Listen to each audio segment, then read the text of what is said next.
Hi, it's Sandy Wyllie. Welcome to my mental health channel, 50 Shades of Black and White, where I wipe away the stigma of mental illness by talking about my own experiences as a patient of almost 20 years having borderline personality disorder. I talk about schizophrenia. I talk a lot about narcissism. My mother was narcissistic. Post-traumatic stress disorder, childhood abuse, therapy abuse. I had sex with my psychologist who sexually and physically, emotionally abused me. I talk about therapies, panic attacks. I talk about a plethora of subjects relating to mental health. There's also some music karaoke videos on there too of my, I did many years ago that I still kept up on the channel. Now, I come on only as a former patient of almost 20 years. I am not a licensed therapist. I do not hold a degree in psychology. I want to just make that very clear because there's a lot of YouTube channels out there who are psychologists and psychiatrists or hold a degree. I am not one of those. I'm just a former patient. The only thing I ask of you is to be kind, please, in the comments. Be kind to me, be kind to other people who comment, and be kind to yourself. We need to be kind and show respect. I will not tolerate anything less than that. So if you like what you see, give it a thumbs up. If you haven't already, please subscribe. If you're new here, welcome to my channel. Now, I did several videos talking about having no friends. And today I want to share with you something that happened recently to me where I did attempt to become friends with another YouTube creator. I won't mention her name, okay? If I have something negative to say to someone, unless it's a psychologist who's abused me, I don't like to bring up people's names if I have something bad to say about them, because I just want to respect that person. I'm just going to tell you what happened. Now, I have had no friends in the last maybe 5 years, since before COVID. I mean, 0 friends. No one I can call, no one I can go out and have like a cup of coffee with. Absolutely no one. I've been hurt. I've been traumatized over and over again, not just from my horrific past with an abusive mother and a schizophrenic father, not just from my therapist who sexually abused me and sexually exploited me, which I've written many books about, but from friends who profoundly let me down time and time again by using me, by walking all over me, by having no respect for me. So I totally, I just shied away from it. I didn't want to go through that hurt again. So when I put those videos up there on my YouTube channel, as you can see, about not having any friends, and over the last year, there was this one subscriber who kept trying to become my friend. She lives in the same area, the same Boston area I do. She lives less than 10 minutes. Her place is less than 10 minutes from my son Alex's. I have a severely handicapped son who has brain damage, who's an invalid, and he lives in this home, and her apartment complex is less than 10 minutes away. Now, she'd asked me to, meet her at thrift stores. I said no. She'd asked me to go to lunch with her. I said no. She did, she's an artist, and she did like a portrait, like a caricature portrait of me. She did, and she put it on her channel too. And she said, "This is my friend Sandy." And then she said, "I want to give it to you. Let me meet you." And I kept turning her down because I was so badly traumatized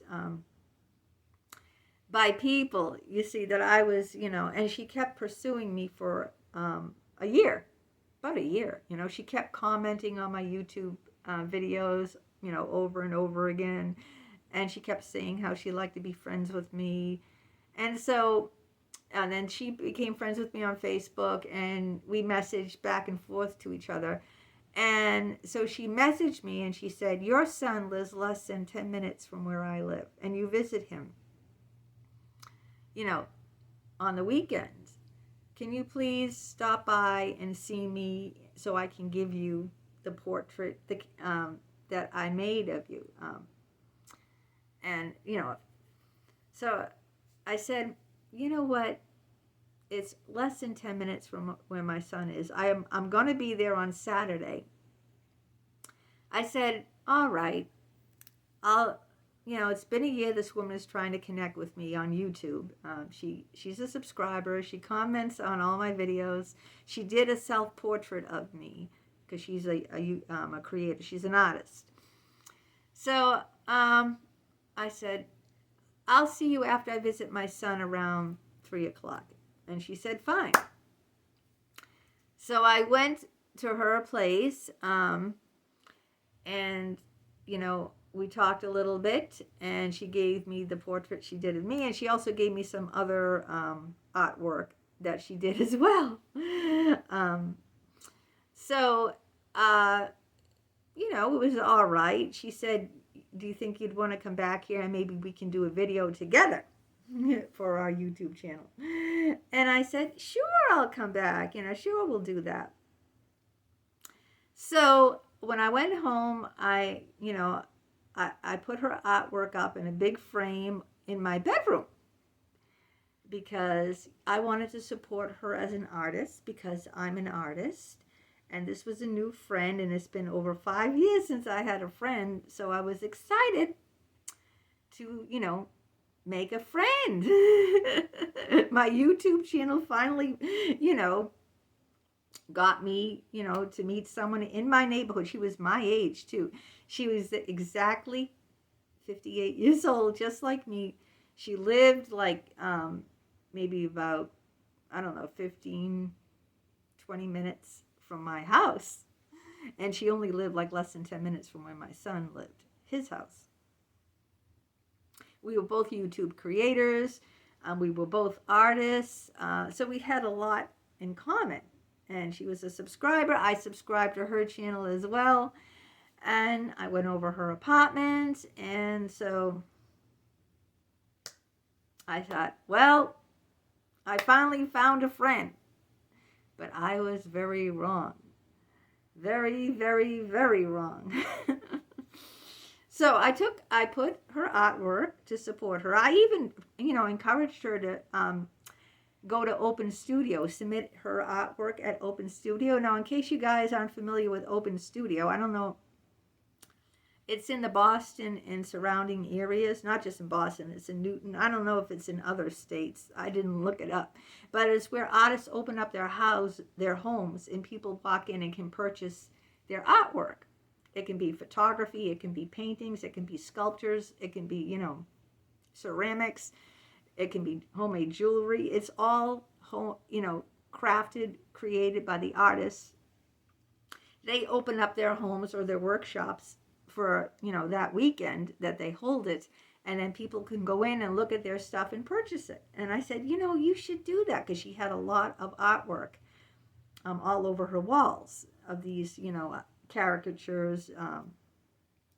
I don't know what they were, if they were a cross between drawing and a painting. They were like a caricature, So I put her artwork up in my bedroom, and I took a picture of it, and I sent it to her in instant message on Facebook, and I said, hey, I put your artwork up and, in my bedroom. And to be honest, what I thought about her artwork, I thought it, just to be honest between me and you here, I didn't say anything to her. It wasn't horrible, okay, but it wasn't it wasn't something spectacular, okay, but it wasn't horrible. That's my opinion. But I didn't say that. I said I encouraged her. I said it was wonderful, and So then I put up a music video on Facebook that I did years ago of me singing. One of Britney Spears' songs. I don't know which one it was. Was it Hit Me Baby One More Time, or It might have been something different. I don't know. And then, you know what she said? And I have like 5,000 friends on Facebook. She commented, "You have a great body, but you can't sing."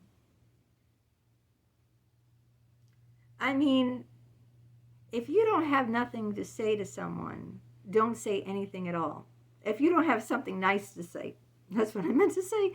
If you don't have something nice to say to someone, don't say anything at all. So here I am posting her picture up in my bedroom to support her art, okay? Here I am telling her to go to, open studios and sell her artwork. And here she is when I post my creative video on YouTube telling me you can't sing.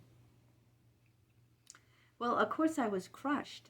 My whole YouTube for years was just me doing karaoke. That was my YouTube channel. It was a karaoke channel before it became a mental health channel.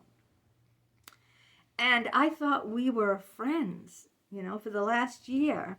I thought, we were friends. And even if I did think, if I had a friend and I thought she couldn't sing, I would never say that on her Facebook. I would never say that to her in person. I would never say that because I would know. Imagine if I said to her on her Facebook, "You have no artistic ability. Your artwork sucks." Imagine how hurt she'd be. I mean, she had no right to do that, to be so mean and cruel and tell me you can't sing. Even if it's so, okay? You wouldn't say that to a friend publicly on her Facebook. You can't sing. After I put her artwork that I only think is mediocre, okay? I didn't think it was that great. It wasn't horrible, but it wasn't that great. But I did that because she was my friend, I thought. And I wanted to support her and her artwork. So if she thought I couldn't sing, she didn't have to say anything, right? What I meant to say is if you don't have something nice, don't say anything at all. If you don't have something to say, before you say something, you should ask yourself two things. Is this going to help the person or is this going to hurt the person? And it wasn't going to help me that she, it was only going to hurt me that she publicly said, you can't sing. It just reminded me of being re-traumatized all over again with my mother. You can't go to college. You're too stupid. You'll never get a degree. You'll never go anywhere. You can't drive. You can't. So it triggered my childhood abuse from my narcissistic mother all over again. It reopened those wounds, and I was crushed. I was totally crushed. Like, here I am putting her artwork up that I don't think is that great. It's not horrible, okay? That's not the point. I put it up in my bedroom and I took a picture and showed her that I did that because I wanted to support her as an artist. I told her to go to open studios. So, and what does she do? She tells me, on my Facebook page in the comments, you can't sing.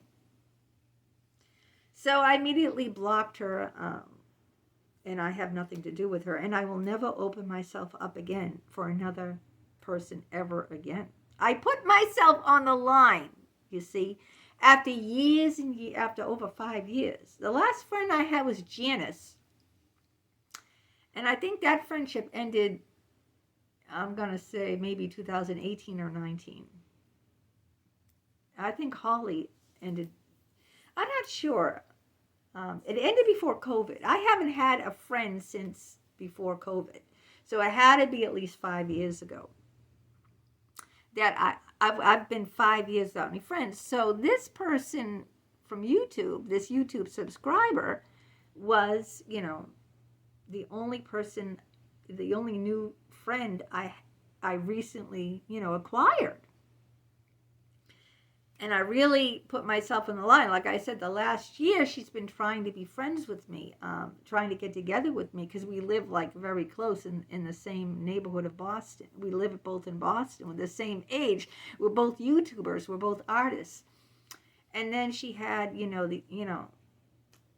she had the audacity to tell me I can't sing. When I trying to support her artwork that I didn't think was that great, I just thought it was mediocre. But I would never say that, I could never, say to her face or on her YouTube channel or on her Facebook. I could never say, oh, it's just all right. I would never say that. I would try to, uplift and encourage my friends. So we're no longer friends, and I will no longer ever put myself out there for anyone, because I am tired of always supporting people who don't support me back. I am tired of always praising people who don't praise me back. If you don't think something is good, zip it. Don't hurt someone's feelings, Do not hurt someone's feelings, If you don't have something nice to say, don't say anything at all.